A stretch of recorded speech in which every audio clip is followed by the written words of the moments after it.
Mon travail est surtout basé sur le noir et le blanc et j'utilise le fusain à pierre noire bien souvent.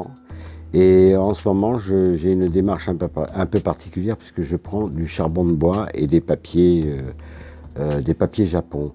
Ce sont deux matériaux pauvres. Donc on s'aperçoit que finalement avec des matériaux pauvres, on arrive à faire des choses beaucoup plus ressenties, beaucoup plus vraies. Le travail est surtout sur la recherche de la lumière et donc on a bien ces contrastes et ces gris qui viennent en opposition.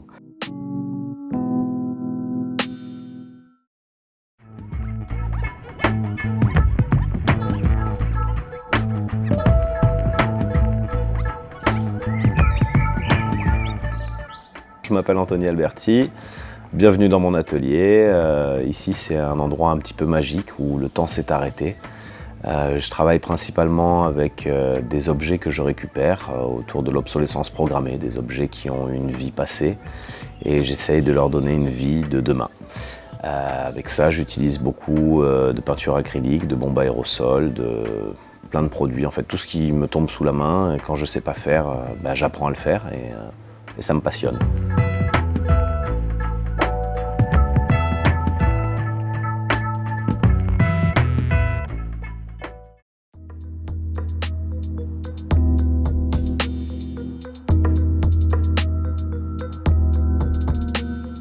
Je travaille principalement sur le bois d'olivier depuis quelques années. Mon domaine, mes thèmes, c'est les animaux. J'adore tout ce qui est rapace, donc j'ai fait beaucoup d'aigles, de chouettes, etc.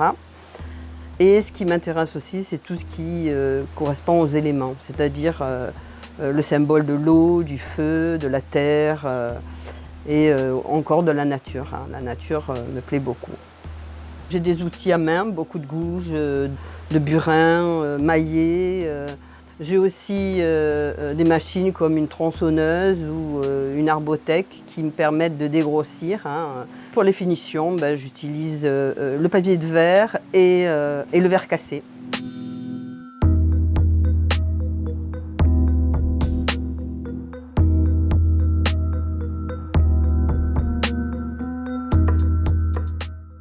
Mon travail consiste à réaliser sur le tour diverses formes et variées et dans une recherche toujours d'une pureté de la ligne de la pièce.